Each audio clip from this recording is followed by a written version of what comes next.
Today we'll be planning a VFR cross-country from Beaver to Morgantown.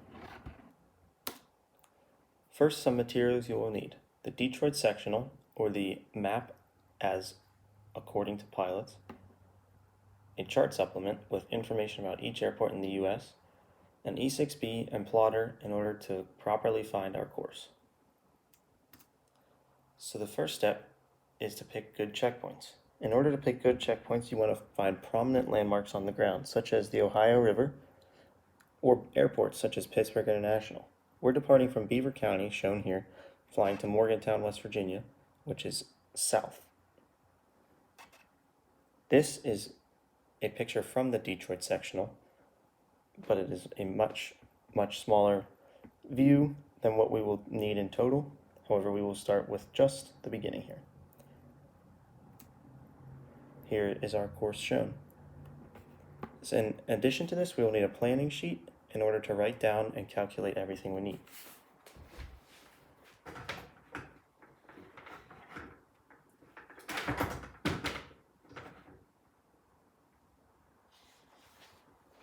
Here is a planning sheet. The first step is to write down the airport from which you are leaving. And our first checkpoint, instead of being a prominent landmark, will be the top of climb, which is the first thing we have to figure out in the process.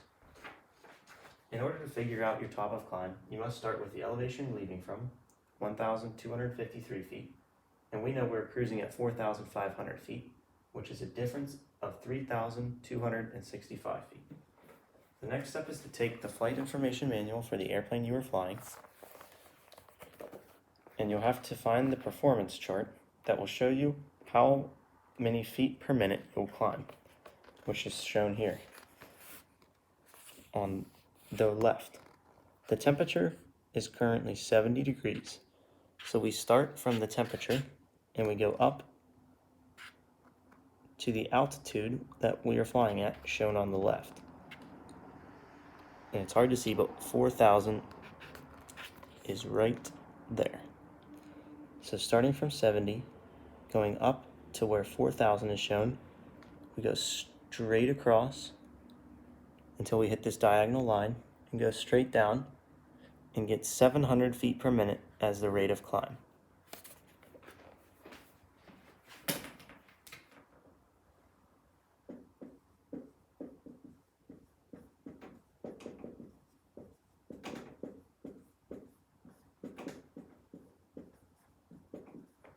With this information, we can now figure out how many minutes it will take us to climb.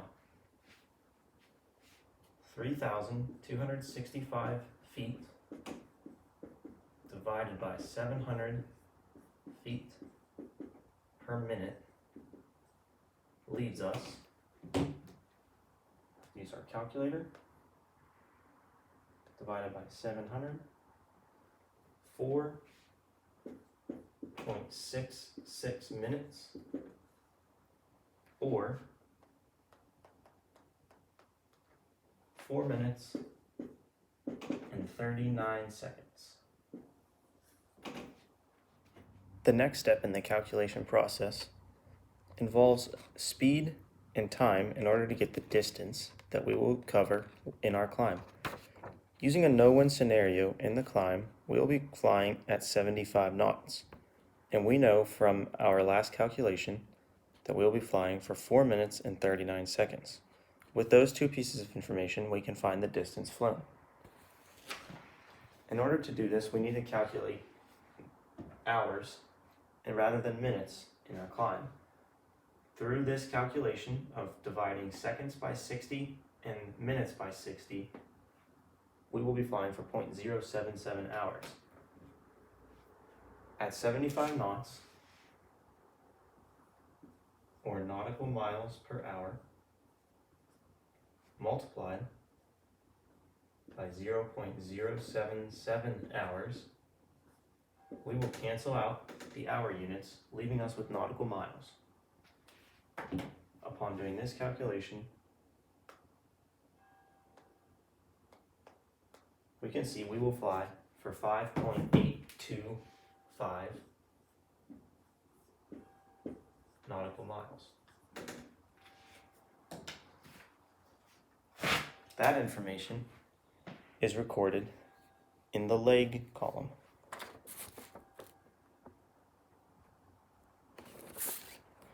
As shown here. So we know we will be flying 5 miles. Back to picking checkpoints, our first checkpoint along the way is going to be the Ohio River. The distance from the Beaver County Airport to the Ohio River is 8 miles.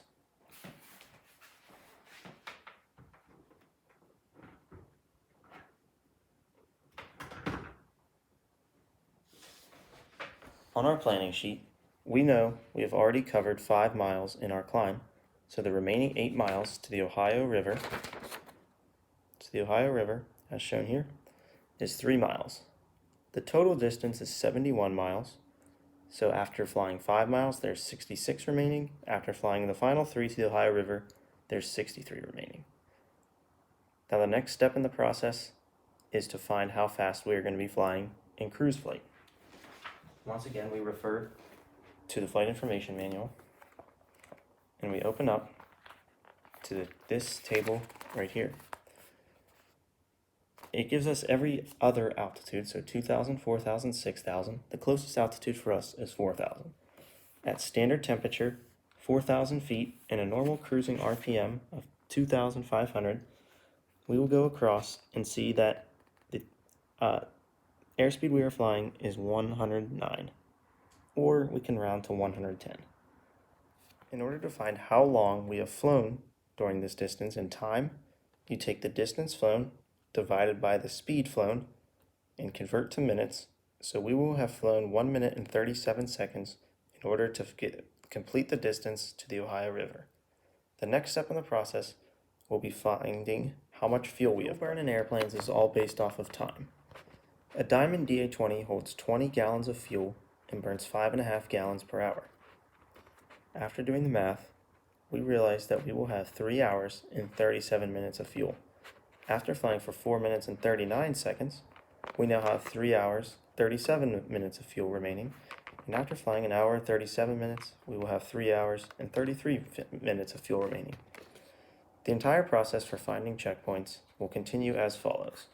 Good checkpoints to use are things such as rivers, airports, roads, and lighted and large cities. The next step in the process is to discuss fuel reserves, weather minimums, and other applicable laws for our flight. For flying VFR, or visual flight rules, as we will be doing, we are required to have an extra 30 minutes of fuel available if we're flying during the day and 45 minutes at night. Some weather minimums to be aware of: departing from Class Delta airspace, such as Beaver and Morgantown, the visibility is required to be 3 statute miles. We must stay at least 1,000 feet above clouds, 500 feet below, and 2,000 horizontal. As the pilot, you are required to have flown at least 3 landings and takeoffs in the last 90 days, as well as have a current valid FAA-issued medical, a private pilot license, and have completed a biannual flight review. All valid rules and regulations can be found in the Federal Aviation Regulations book under Part 91, as all listed here. In conclusion, there is a lot of preparation that goes into planning cross-country flights. It is not as simple as getting in your car and driving from point A to point B. Preparation in terms of wind calculations, fuel available, and different factors involved, such as runway lengths at airports of intended use, whether or not the airport's attended, whether or not maintenance is available, all go into consideration whenever flying. It is a very dangerous yet rewarding endeavor,